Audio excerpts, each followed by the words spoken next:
sveta noć sniva sve sana kraj.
U pjesmi Mladena Kušeca Pozdrav, koju će recitirati Lucijan Šiljevinac, učenik 7. B razreda, voditeljica, učiteljica Ana Horvatić.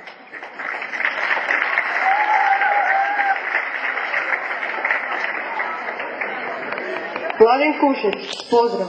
Svaku večer ljudima oko sebe treba poželjeti laku noć. Ne zbog običaja, već zbog prijateljstva. Prijateljstvo, upamtite, ima veliku moć. Svako jutro ljudima oko sebe treba poželjeti dobro jutro, u podne dobar dan. Ne zbog običaja, iz običaja ne valja pljeskati dlanom od dlan. Svakog dana zbog prijateljstva ljudima treba poželjeti nešto lijepo, darovati osmijeh, cvijeće i blage riječi. Treba im pomoći da se približe sreći. Tiho se spušta sveta noć, u kućama svjetla se pale, a s neba se spuštaju, tiho šuškaju snježne pahuljice male. Dok ulicom pada meki snijeg, na jelama pale se svijeće i ljudi se raduju, jele blistaju, čuje se pjesma sreće.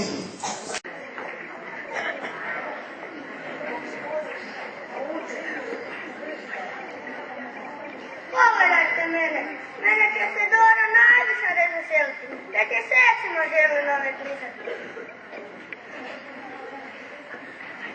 Ja sam najljepši, mene će prvo otvoriti i vrisnut će od sreće. 3 slikovnice mjesecima iz ruku ispuštati neće. Čime se to hvalite? Kad mene otvori, skakut će za cijeli dan. Znate i sami koliko dugo želim ove papuče. Nemate vi pojma, ipak sam ja najveći dar. Dora će prvo mene otvoriti. Najveći sam i najskuplji. Kuće za ruke se mi ubila svaki dan. Dora ne klizanje, bit će već pomene, nego prvo kliza, jel? Papuče već sutra bit će zaboravljene na školskom hodniku. Slikovnice će biti išarane i bačene na najgornju policu. Kuća za lutke bit će slomljena za nekoliko dana.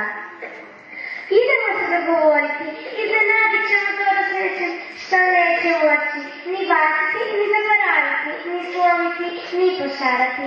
Darimo nešto puno više.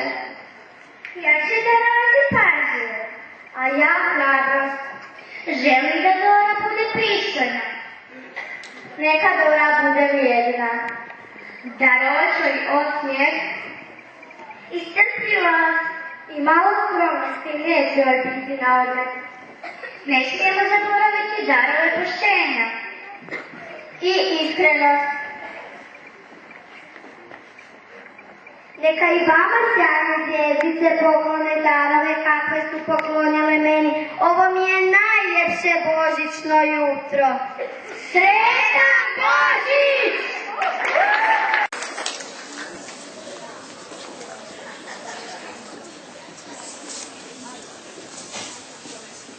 Snježuljkice, vilo snježna, kako li si krhka nježna? Krhka nježna moram biti, jer sam sva od snježnih niti. Vilo, vilo, lako krila, zašto si me posjetila? Jer su dani darivanja, dani želja, lijepih sanja, sada želim i ti nešto, želju ću ti ispuniti vješto. Želja mi je, da se svako dijete smije, da blistaju svima oči u božićnoj ovoj noći.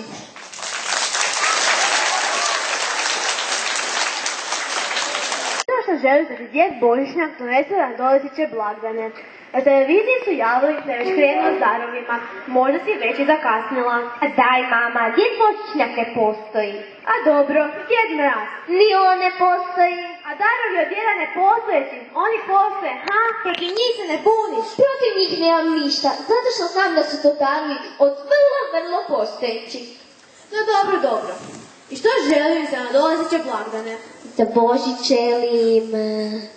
a za Novu godinu hoću... A još se nisam odlučila. Može li nepostojeći?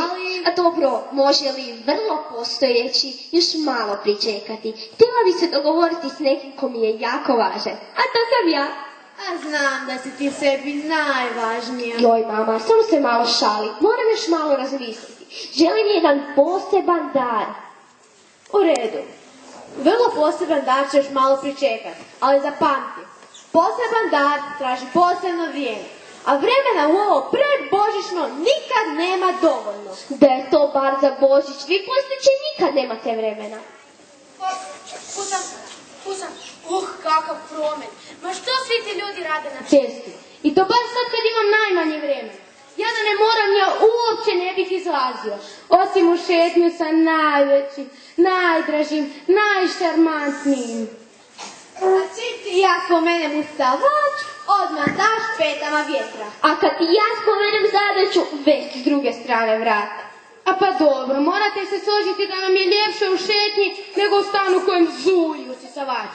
Ili u stanu u kojem iz svih kutova iskače x, y i svoje matematičke zadaće.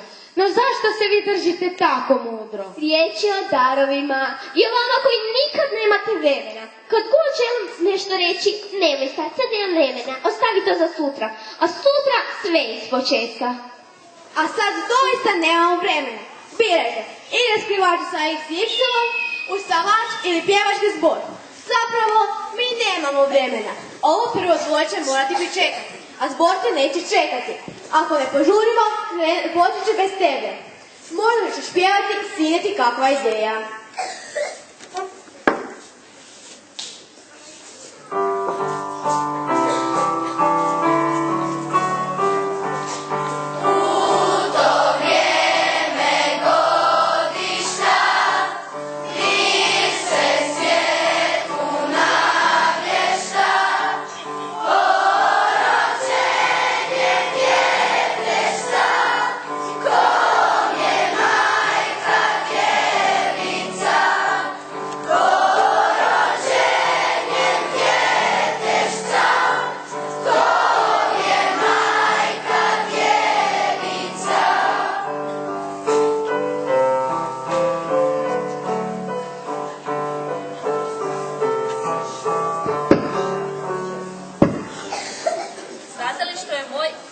Brat naručio od djeda Božićnjaka nogometnu loptu, stvarno je maštovit. Ma nema veze, sada ću ja s njime moći igrati nogomet. Joj, blago tebi, ti imaš brata i s njim možeš igrati nogomet. Moja sestra ne voli nogomet. Ali, u susjedstvu ima jedan Marko. Kad se dečki nabacuju, koji put me dozvoli da hvatam loptu. Marko, da znam ga, pa on je tvoj dečko. Ma daj, on da je moj dečko.